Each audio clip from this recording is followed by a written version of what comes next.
and welcome to the Aotearoa Rugby Pod once again. The Springboks, they take down the All Blacks with a late comeback. People are fired up online. Is it ill discipline? Is it poor refereeing? You know, the All Blacks just terrible at finishing games. What's going on with the bench? Fired up. We got so many emails, so many people in the comments section.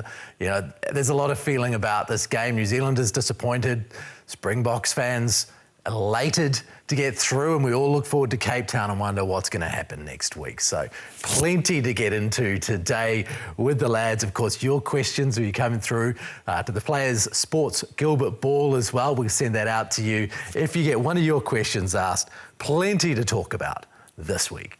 James Parsons, how are you feeling at 3 a.m? Tell you what, at 2:30 I was ready to play myself. I was that excited for the game. Yeah. But the last 20 obviously left me a little bit deflated. But I was pretty impressed by the performance. Like, not many people gave us a chance, and we lost it rather than South Africa winning it. Yeah. You got to sleep after that, did you? I did. You just... It's an amazing result.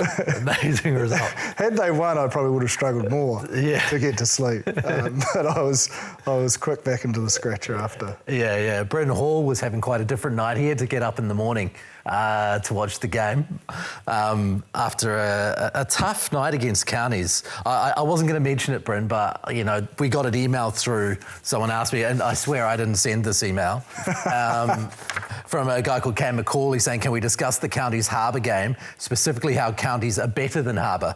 Ross, don't let the lads off lightly. I didn't write that email. Cam McCauley, thank you very much. Britta, how are you going? Better, or is Etini Nano Satoru better?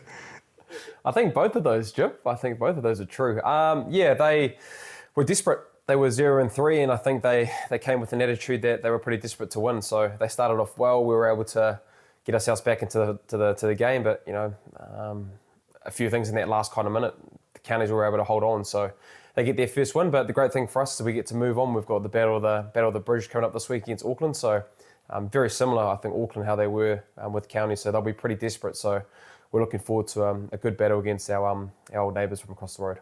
Oh, love a Battle of the Bridge.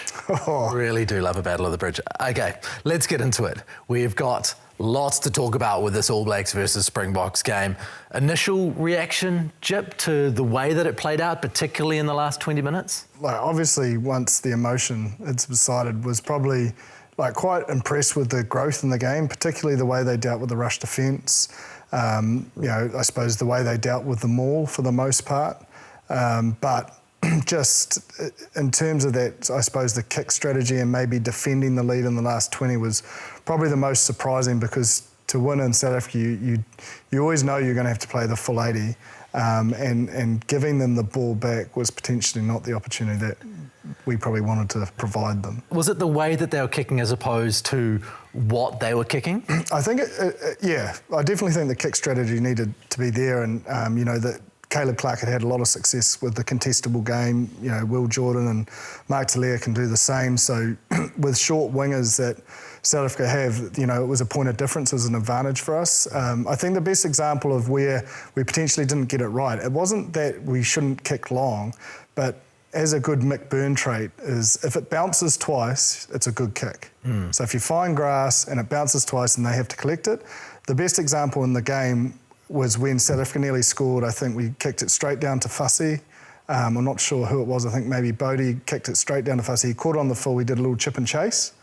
And it regathered, and the grubber eventually went out through some good desperation in that defence. But it was that example there that just allowed them to play on their terms rather than us probably kicking to our strengths and allowing us to play and or defend or challenge those wide breakdowns on our terms.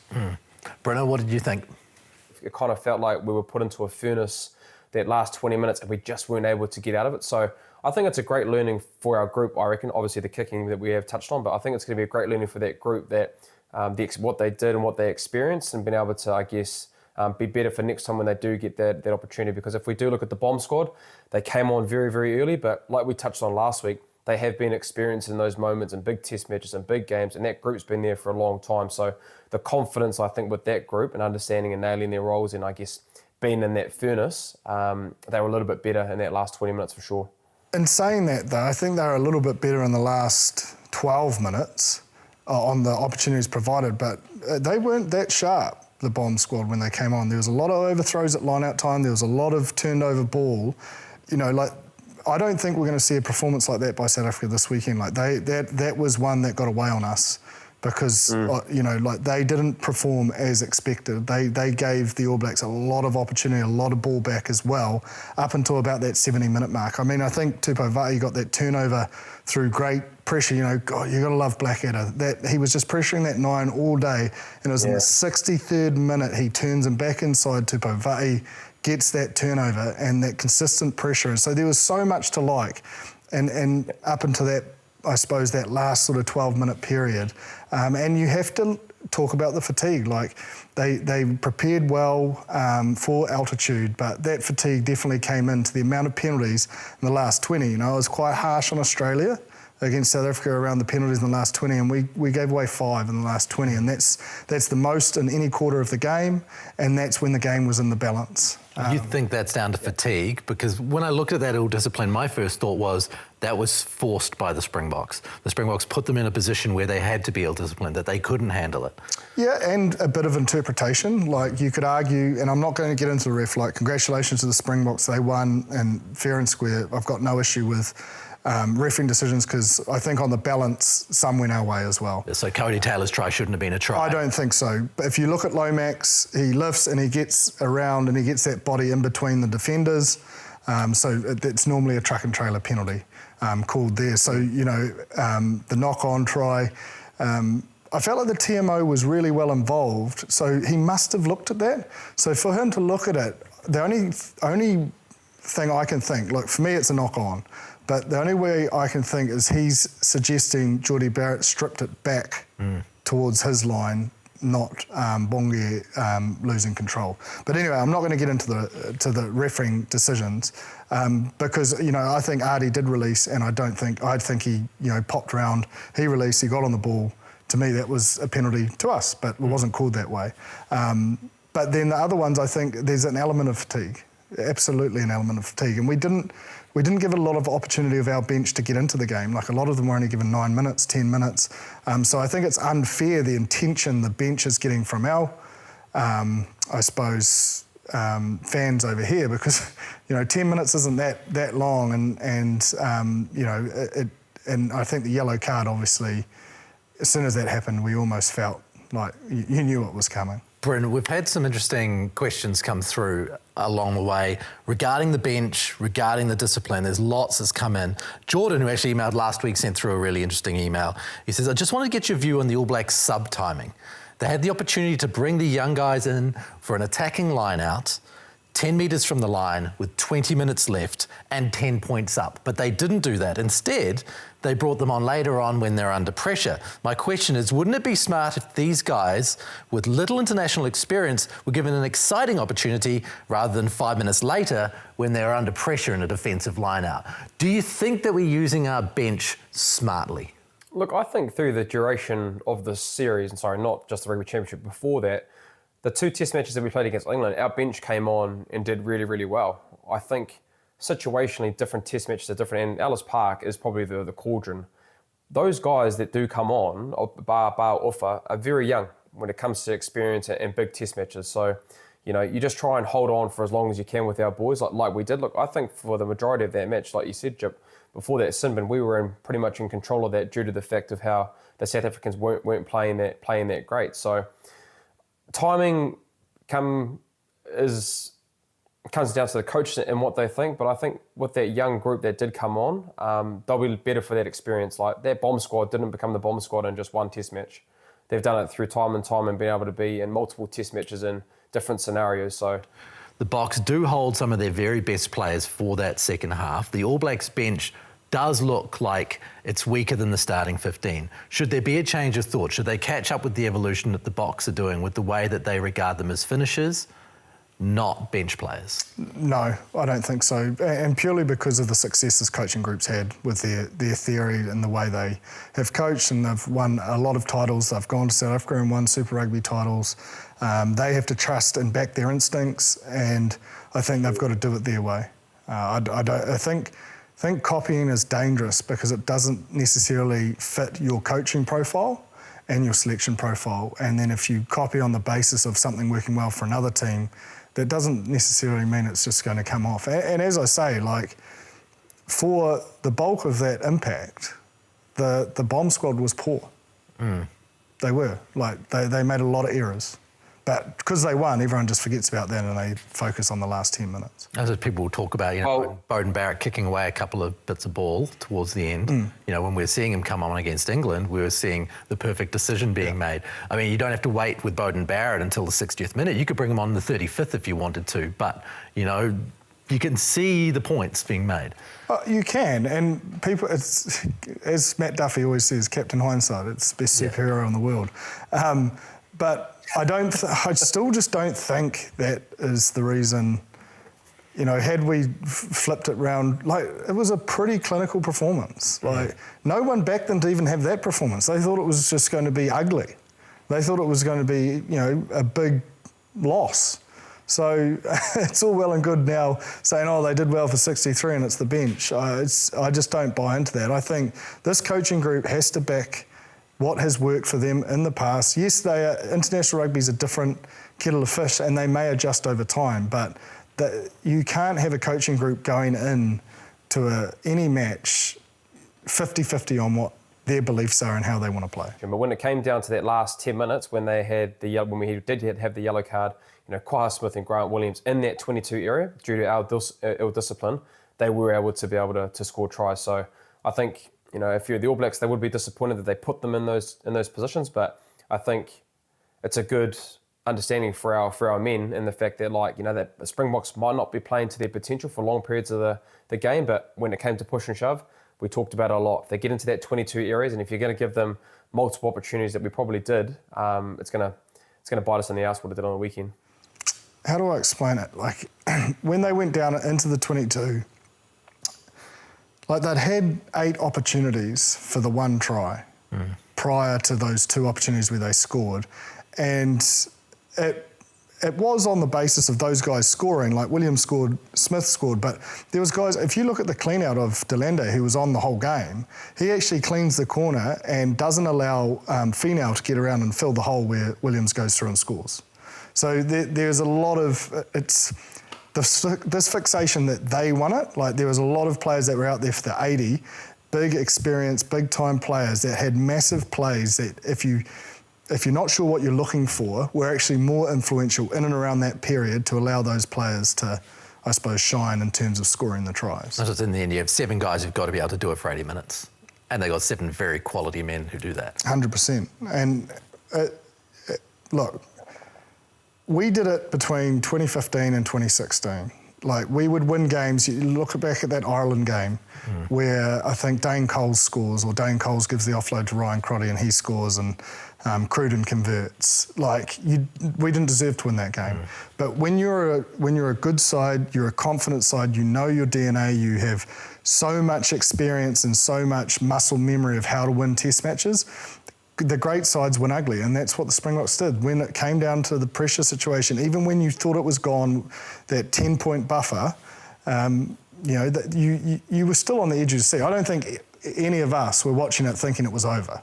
Well, I certainly wasn't, and it wasn't a surprise to see them come back. Had they had to work for a little bit harder, it would have been nicer than the opportunities we provided them. I think back to that Pretoria game 2018, I was at that game, and the way the All Blacks came back, and that's at the start of Russie's impact in his first year, and they had to figure out the substitutions. They didn't get it right that day, and the All Blacks came over the top from nowhere. And if you look at Russie, like, he was quite emotive, a lot more emotive than we're used to seeing. So he felt a bit of pressure.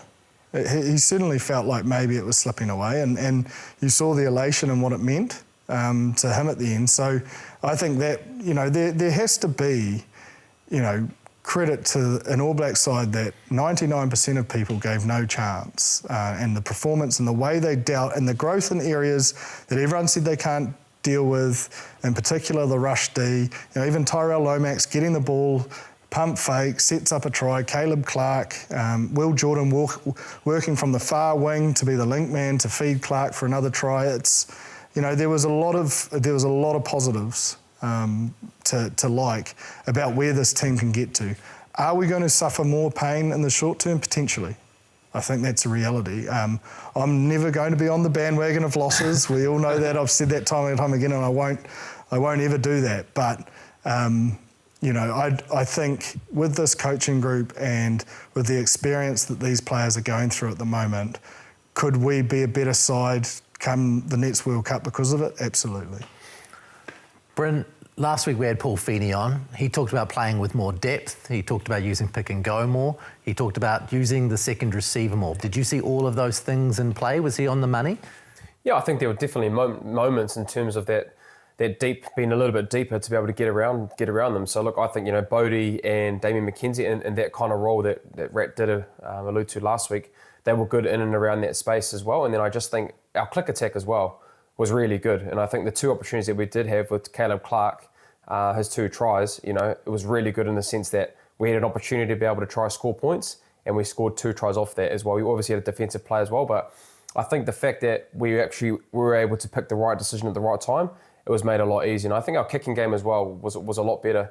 I think, you know, kicking long seems to be a ploy that we are having at the moment. I know we touched on where they could work on in certain parts of the game, but I am liking the kicking of us being able to kick long and then being able to use our counter-attack ability from that. And I think with Caleb Clark being in that left wing role, his contestable game and being able to get up for the ball, if we did that of Damien McKenzie, which we did a lot on the weekend, I think it's a good ploy that we do have. So I think we will get better. Again, we're doing a lot of good things that we did previously in the England series, then against the Argentinians, especially with those 2 phase play shapes that we did in those test matches, and being able to score for our click attack that we had on the weekend as well, which was good, which was pleasing. I think we used a lot of numbers, particularly in the 22 or in our attacking sort of 40.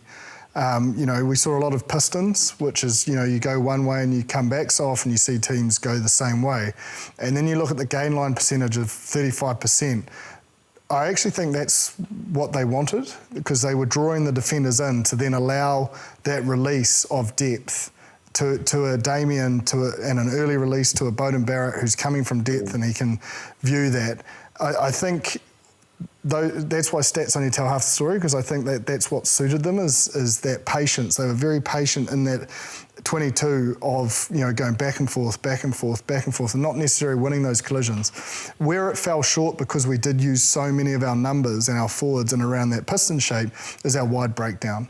So if a Rico got caught or a Will Jordan got caught, we weren't quick enough to get in there. And players like Creel and Delande in particular, you know, got a lot of pay when pressure was on.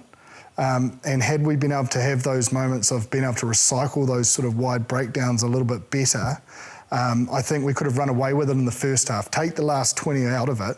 I think there are a lot of opportunities left out there in the first half where we could have really put the scoreboard pressure and potentially taken the game away from South Africa had you know, we have been able to secure those rucks where someone gets ankle tapped or they lose that collision in the contact area and the cleaner's 5 metres away. And someone like Delande, who I thought was the best player, I know he threw the intercept pass, but some of his defensive work, his breakdown work, and that clean out that led to Williams' try, like he is, I know we said he's a little bit of an unsung hero, but he is superb, and that battle between him and Geordie, I think either of them were the player of the day, but I suppose because the Springboks got up and I believe the biggest player of the day was that clean out that led to that try, and you know, Delande was just superb defensively and in those effort areas. Bryn, just to jump on that isolation that the All Blacks were finding in those wide channels when they were getting past the gain line and getting caught,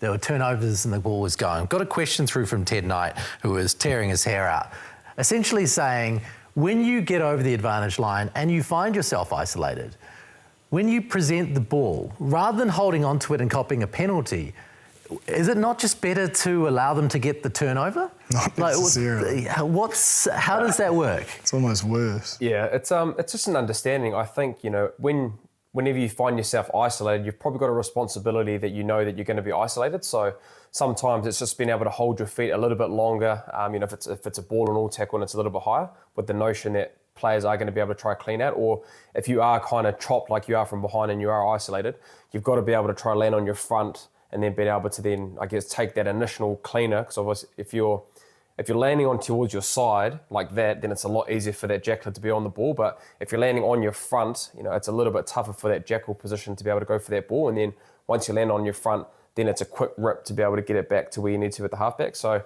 and I think as well, the arriving players can help with that as well. If you feel like you are isolated, the guys that are coming a little bit later, you've got to be able to talk to them as well. I'm saying stay on your feet, or being able to say leg drive, or being able to just at least know that they're there.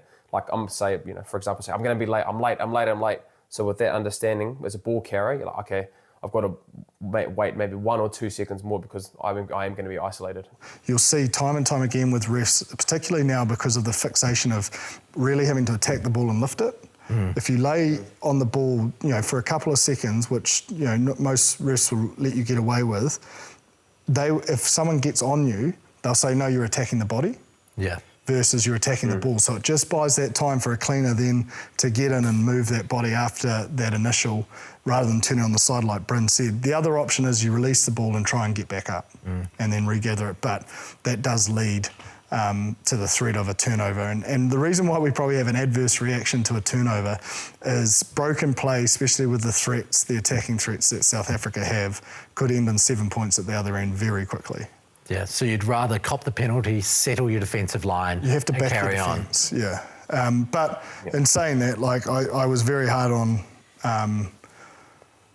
the Australians around the penalties, but the reason why I'm saying like maybe the penalty's good to give away there is because we're in our 22, or we're 30 metres up from the line. They're not going to be able to sort of get 5 metres out from their line. I know we're at that altitude or the high veld, so it's what risk you want to take. Ideally, you don't get isolated. One of the most interesting parts of that game was the exits and the kickoffs. Really interesting the way that there was variation in the kickoff and the way that the teams are having trouble receiving it. The pressure you can put back on a team that's just scored points with a clever kickoff. We saw super high balls from Feinberg and Gomazulu. We saw switch plays from McKenzie and Barrett. It was fascinating to see the way that that's evolving. Yeah, absolutely. And I think, Paul Feeney sort of touched on it last week, is you want to make people think, because if you can get people to hesitate as to what you're doing, it just makes them that split second slower, which will create either an error or an opportunity for you. And both sides, I thought, did that well because they were trying to show pitches they haven't shown before. And the more you can do that with the accuracy, like, man, it was pretty close to Caleb Clark catching that kickoff without a South African hand getting in there and stripping and forcing a knock on. But even though that wasn't a win, it puts them on notice that what else could be coming. And it's those thoughts that cloud your, I suppose, your capacity, your working memory to be not focused on what maybe you should be focused on right now and what your role is. So both sides were trying to create that uncertainty to cloud the judgment, to make the decision-making not as sharp and a little bit slower, and it worked for both. It was also a major focus for Argentina. I remember, Bryn, you mentioned it a few weeks ago, how well they executed. What is the key from the defensive point of view, Bryn, to making sure that you're across all of the options that could be coming your way? Everybody's got to be on the same page. So you've got the middle of the field that's on the same page. You've got the guys that are on the edge being able to be high if they want to be able to show a run shape, which possibly teams can do, and then the guys that are in the backfield as well communicating. So yeah, there's a bit to it, but both teams I thought on the weekend they were pretty good in those areas, trying to show different pitches and things they probably haven't seen in the first part of these test matches throughout the year. And kick on your terms, like the charge down on Cortez, no different to when TJ got charged down when we lost against Argentina. It just provides so much pressure on you if you give the ball back that easily. But it provides life. Like, it's like a big play defensively to put that. Like, it does provide so much energy for the team that can pull it off. That example, I think, is because they were telling to use it. So you could probably see they were trying to go for a line out more, and Cortez was actually back 10. So he's obviously chucked it straight back to him, being able to then kick because, once their hand goes down, he'd be able to go down there. They might be able to hit a loose forward, or they can kick long. But yeah, I think it is a pattern. I think with the All Blacks now, they are getting a lot more pay. I think with being able to kick long, but then that doesn't say that they don't kick off 9. They will have opportunities, I think, in that no man's land where they might feel they're not going anywhere. They might go to off 9, but they are getting a really good pay with Damian McKenzie's kicking game with those contests. Because if you think about it as well, it's really hard for a pocket if you're kicking from 10 all the way to the cross of the field, whereas sometimes with that caterpillar setup, it just takes you, it's a lot easier defensively to try and get into the right spots. You see most of the world rugby now, there's about 4 or 5 guys that are going towards that pocket off a 9 kick. So I think the change up in our long kicking game, I think is a massive positive. And I think Damien and Bodie kicking to those long edges for our contestables, I think have bowed us pretty well. Shows the benefit and the value of a left footer. And I know these players kick off both feet, but you think about the bailout option of an Etiti Nanai Saturu. And I know that it's not at the same level, but having the ability to just give it to him if you feel that kick pressure. Someone like Geordie Barrett has a big boot. Is there a way we can orchestrate a potential bailout option for a Bodie and a Damien that goes to someone like a Geordie? And all that would create is, who are we charging? And if we do force that pressure, rather than trying to rush the kick, can we bail out and he carries? And we clean that and then we kick on our terms, or we bail out and he hoofs it? Geordie Barrett can get quite significant length off his left foot. Off his left foot and his right foot. It's amazing, Brent. How rare is it for a player to actually really be able to do that? I mean, you hear about it in football, about people being able to kick off both feet, but within rugby, how difficult is it to have a quality left boot if you're a right footer? I wouldn't know, Ross, and I've been playing for almost 10 to 12 years. So, but look, it's very rare. Like if you can, I remember, whenever you're previewing teams, and this is maybe off a scrum attack, for example, if you've got a guy that can kick off both feet, there's so much questions that go in your mind around a 50-22, or being able to say, sometimes when we'd play a left footer 9 as an example for scrum, we knew that on an 8-9 he's not going to be able to kick to the right corner, so we could actually be able to manipulate and bring more pressure on that side of the field. So a Fletcher Smith, I remember playing against a Fletcher Smith when he was playing in New Zealand, could kick off both feet, and the amount of times that he was able to penetrate the backfield, because you'd have to be able to take him as both feet kicking, and then from that, with 2 guys dropping back, knowing that someone like that's going to kick, you've got the ability to then run and play. So if you can get it done, I know as a defensive player and being able to get your backfield, it's an absolute nightmare. So whether we can try and use Geordie Barrett a little bit more, Beauden Barrett can kick off his left foot as well, but very, very difficult if you've got guys that can kick off both feet. Interesting, when the All Blacks did kick on their terms, was probably really only in the third quarter of the game, and that's when they scored their most tries. They kicked more than South Africa in the third quarter, but less than South Africa in the rest. I think it was 9-7. And boom, they've scored 2 tries. That kicking on their own terms works well. 100%. Because you're playing to your strengths and the opposition's weaknesses, versus when you're just kicking, which we did a couple of times in the last 20. When we weren't under pressure, we were just kicking because we knew we wanted to play down there. But what opportunities did we give through not finding grass or not going to contestables? Before we look forward to Cape Town, Bryn, let's talk about this question. This is a question from Stephen Gill. We'll give you the Players Sports Ball, Stephen, for this question. I think it's interesting because it probably speaks to where New Zealand's had its problems in recent times with consistency of being up for games. He talks about how he was bummed because he was up for it. The players were up for it, but it didn't work out. So, speaking as a pro player, how does a team recover mentally from a disappointment like that and put in that same amount of effort the following week? You look at yourself internally. I think, how you review and you preview the game. But then I think it's just, I can imagine being an All Black, your expectation is to be able to go out there and to try and win again. So, I think the added motivation is always going to be there. So I think going through lulls and going ups and downs, I question if that would ever be the case for an All Blacks. Now, I think the intensity might be a little bit different. How can we get that same intensity again? Because sometimes when you have a really good performance, or it's at a really high intensity, or you played really, really well, to back it up is always hard. But I think preparation nails that a lot, being able to get there right, being able to get the mindset, the fact that they had a loss, they'll know they want to go to Cape Town to be able to try and rectify a lot of those things. But your preparation is really crucial to be able to get that right. And then I think your mindset, being able to be, are you intentional? Do you have the right intent? All the effort areas and being able to be on the job are really important. So I think that all culminates to be able to, I guess, have a better performance and try and hopefully, get a win after a close loss like that.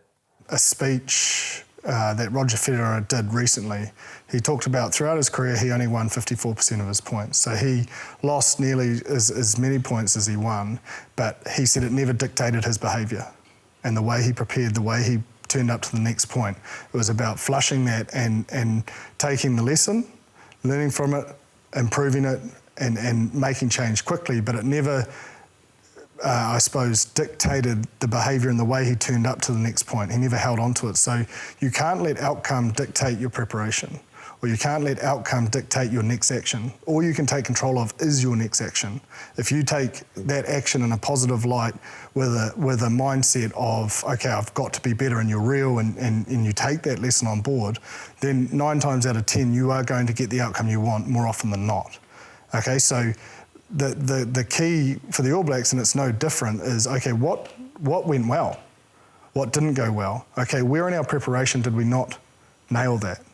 Okay, well, we need to put that in, but we've got to keep this. And then your behaviour is consistent and it's set in a way that allows them to still perform as well as they did for 63 minutes, but fine-tune that last 20.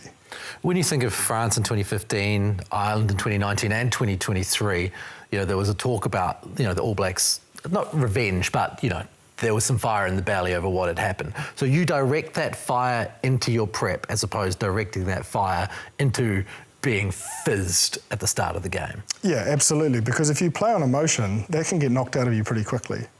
And if you think emotion's just going to get you, 9 times out of 10 that emotion's going to control your decision-making skills in a flawed way.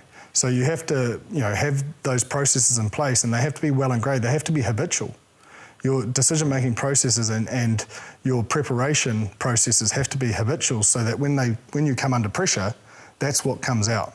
Versus if it's inconsistent and it's not habitual, well, what's going to come out?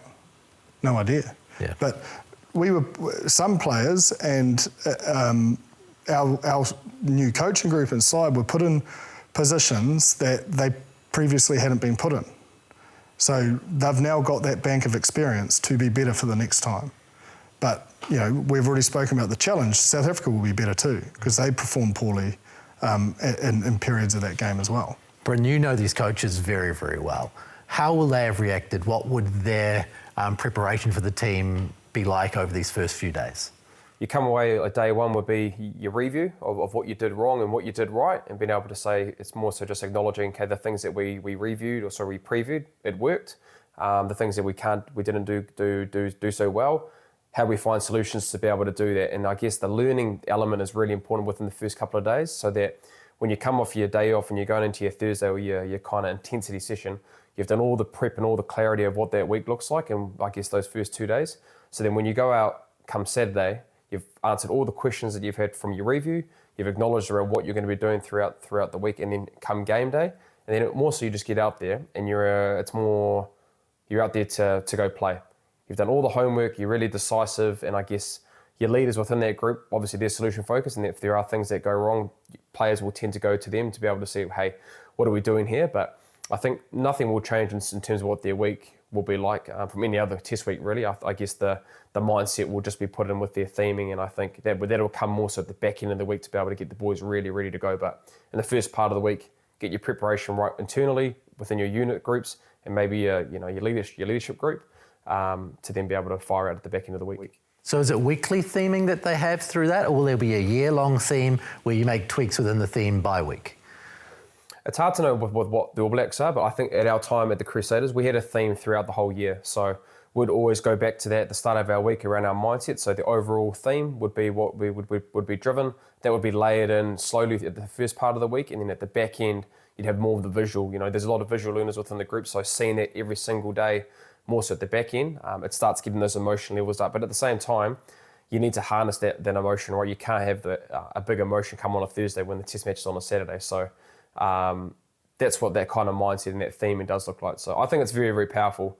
If it's done right, and knowing Ray's and the analyst people that are there that do the visual work, those boys will be ready to go. But there's only so much that emotion and mindset can do within yourself. Your preparation is at the forefront to be able to get a good performance more consistently. And for our international viewers who aren't as familiar with the story behind Scott Robertson and his theming and the way he approaches that for a year, can you give a bit of an explanation as to what a theme is, what it looks like, how it helps? Oh, I just think it's a great reminder. You know, sometimes when you're in a team, you have your goals and your aspirations of what you have for a team, but it maybe only gets touched on a few times at the end. You kind of maybe just lose the idea of it. But I think, you know, Ray and his coaching group and what he's always done well is that he's been able to have a theme at the start of the year. So, for example, you know, it might be for 1 year we had the Melbourne Storm as an example. And through that whole year, our theme was based around the Melbourne Storm, but then having our same, obviously the Crusaders at the same time. But, you know, seeing our messaging of what our theme was every single day, it became very, very powerful because you'd always reference it back to that. And so you're pretty aligned around whether that was just through visuals, the wording that you had within your lineouts, your maps, your plays, so everything was encompassed around your theme. So I think it was important for our Super Rugby titles, and I think it was a big part of it. And I think it might be a little bit different with the All Blacks. I don't know how that theming will work because it's not as consistently every single week for a 6-month period. There are times off and it's not as consistent, but that theming element will be massive. And I think it's one of the better reasons of why we had so much success when Razor was coaching the Crusaders. So that was emulating the elite nature of the way the Melbourne Storm perform year in, year out. Was that essentially what it was? It was a storytelling to be able to get that kind of buy-in with the group, because I think sometimes it's hard to get all 35 if you're not having that theme. And, you know, there has been success with other teams that I've heard that don't use this theming, but I think it's a great way to be able to bring, you know, 35, 45, even the management, the people in the offices that do all the work, and if you're all aligned and live in that theme every single day, it becomes pretty powerful, especially in big games, and being able to go to the back of the season.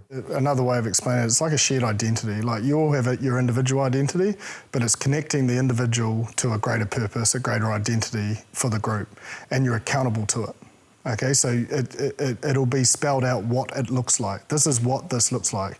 When the Melbourne Storm have done well, this is what it looks like. So you can actually visually see it, and you're accountable to that. So when you're reviewing, you go back to your theme. Did we look like this? You know, 1 year we had blue everywhere, and for the Blues, and you know, in terms of kick chase, or if there's a line break either on attack or defence, it was, okay, is there blue everywhere? How many blue jerseys are in the screen?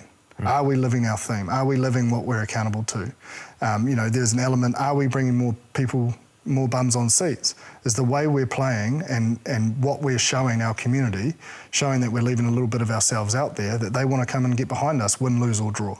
So that shared identity brings everyone on the journey, not just the 23 that get the opportunity to play, but it's, you know, the commercial teams, it's front office, it's the non-23 that have to prepare you and play like the Hurricanes or whatever. You know, are you part of the process of getting blue everywhere, or are you part of the process of being the Melbourne Storm? And that connectivity and, you know, I suppose feeling, you can't manufacture, but you can't also throw it out and think it's just going to happen like that. That takes a lot of planning and prep, which sounds like Razor's amazing at. But then it's not his. There's no ownership. The team owns it. Every individual owns it and a part of it. And that, I suppose, ability to get everyone's contribution to that theme and buy-in is what makes it most powerful. If you just go and tell people this is what we're doing and this is how, I mean, no one's going to buy into that. So it's that storytelling nature and bringing people on the journey is what creates the power.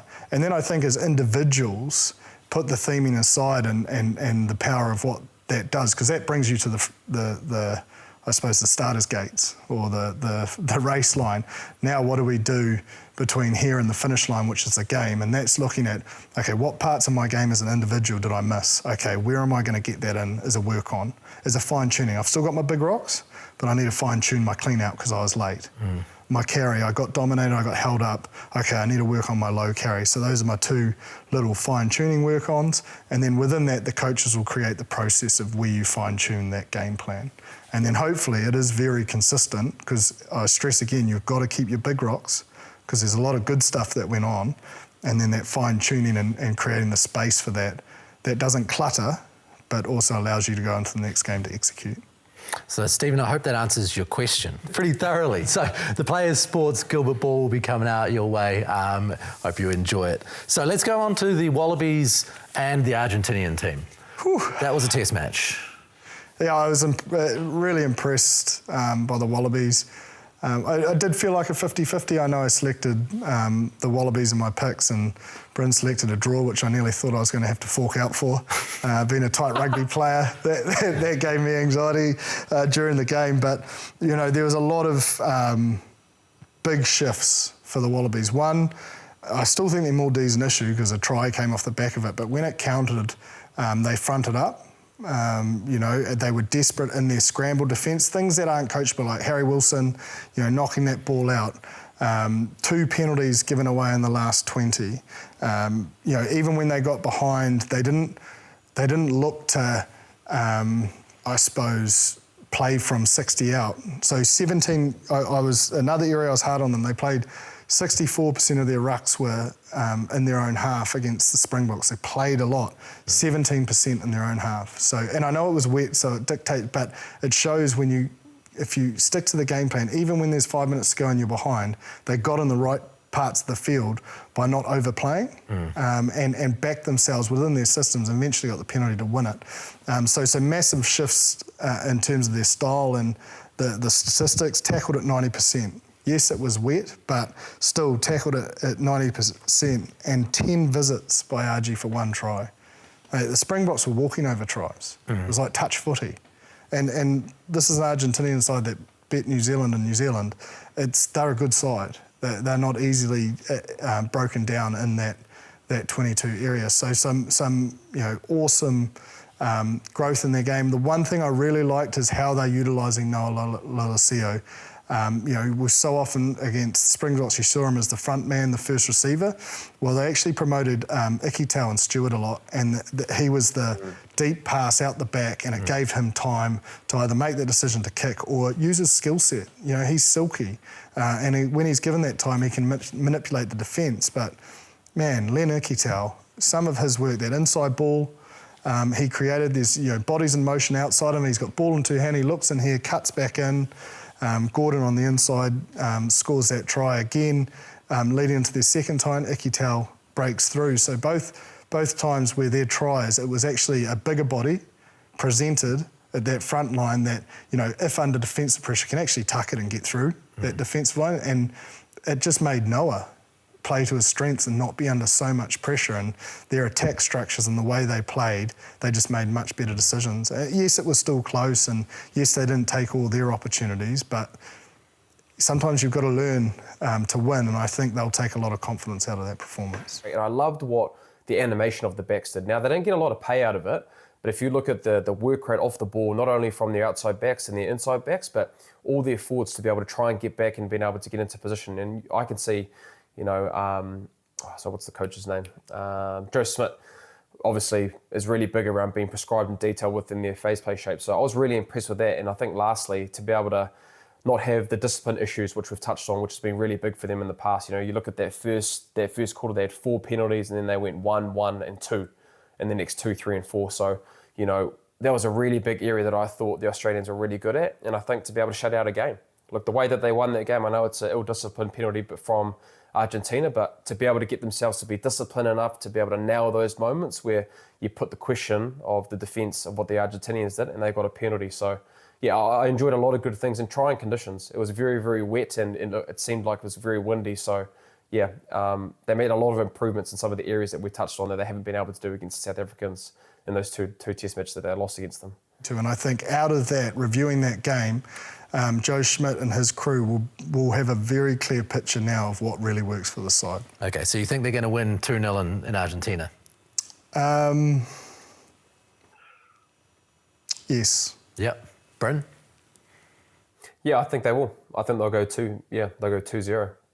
But then, how many times have we said this around Argentina, and they end up pulling something out and they'd be able to win by 20 points. So inconsistencies, but I'll back Australia. I like what I saw, especially from their forward pack in those kind of conditions. You know, they could have gone a different way, but I was pretty impressed with their forward pack being able to get that job done, especially Valentini as well. He, man, his ball carry and his cleans, man. definitely one guy that is a bit of a talisman for Australia, I think. Speaking of quality loose forwards, Sam Cane turns up, gets into his work. Yeah, it was, we sort of spoke about it heading in. I think it was the second, before we, at Eden Park, the second test with Argentina, the importance of someone of his experience and physicality in those big collisions. But, statistically, I think he was equal top tackler. He had 7 good carries, and he cleaned the most rucks out of the forward pack and the most in the game. I think he had about a game-high 32 rucks clean. So although Ethan Blackadder would have gone close had he had 80 minutes, Sam Cane, you can't coach that sort of class. You talk about being able to draw on experience. He's nearly had 100 tests. You don't get that many tests without having the ability to pull out when it matters. They had an incredible, I thought, combination there, actually, Bryn. It looked the best of the loose forward combinations we've seen so far. Yeah, we've talked about a lot with what Sam Cane does, all the unseen work around, having heavy shoulders and doing the stats that Jip touched on. It's massive for a number 7. I think Ethan as well is finding a bit of rhythm. I think, we've touched on it a lot, especially internationally. He hasn't been able to stay on the field, and even more so for the Crusaders. And that's why I'm glad you brought that 63rd minute up, Jip, because when that happened, I was just seeing him the whole game, just trying to be able to get that pass or be able to get them to turn in.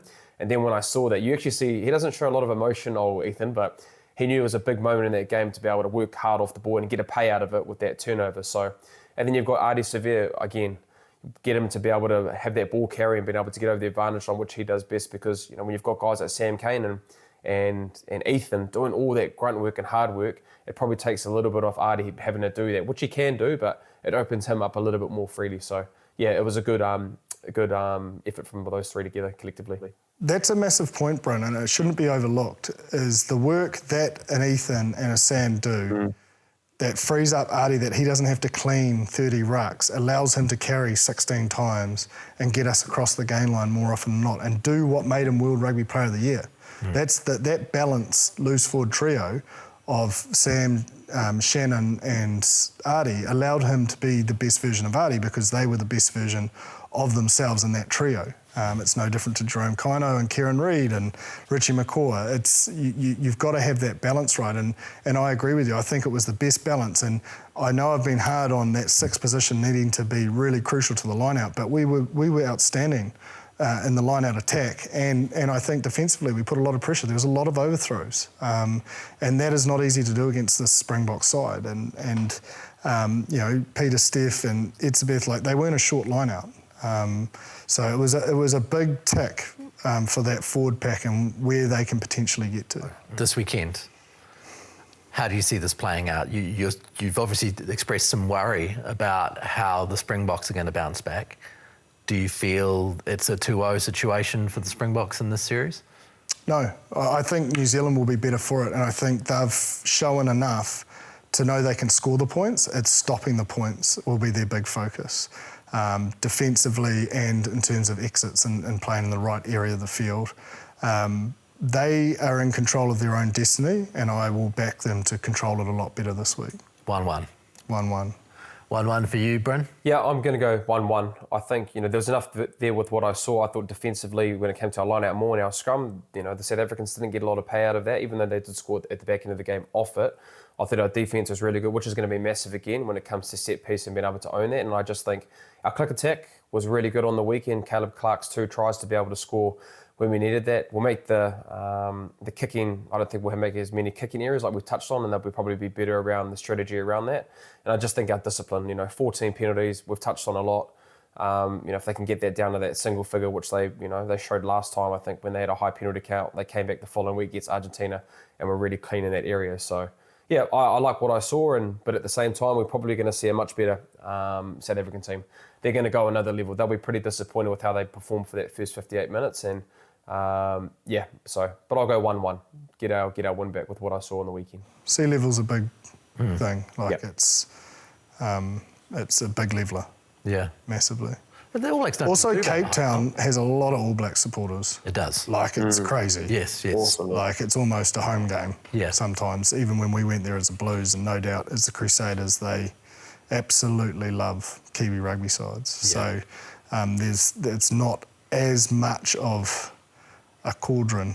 But I must say, to give the Springbok fans credit, even when they were behind, man, it still looked like a party. I don't think they looked like, maybe they knew what was going to happen. I don't know. Maybe they were relaxed thinking. Well, you have that kind of confidence in a team like that. Yeah, but they were just having an absolute ball. I mean, the atmosphere looked joyous rather than, I suppose, abrasive, as everyone was probably expecting. It was a hell of just a fantastic stadium. Oh, there's still some shouting. There was those blokes with the yellow cards and whatever else on the sideline. There's still a little bit of that going on. Yeah, but I don't know what that camera is, the spider camera or something. Yeah. It just looked almost Wellington Sevens-esque. I don't know why I think that. But yeah, it is a good time. They don't often get the All Blacks versus the Springboks. It happens every 5 years. When the Springboks are favourites. And when the Springboks are favourites and going so well. For that reason alone, I'm sticking with the Springboks again this weekend. I was actually interested in seeing if the All Blacks had bought a bit of currency with you. Have you got a little bit more faith? No, I do, but I just look at it. The reason why they got home in the end was the reason why I picked them. I just thought they were going to come home strong and that was going to be the difference. You must have been a slight concern. I didn't think the All Blacks were going to be up by 15 points. Yeah. Like, I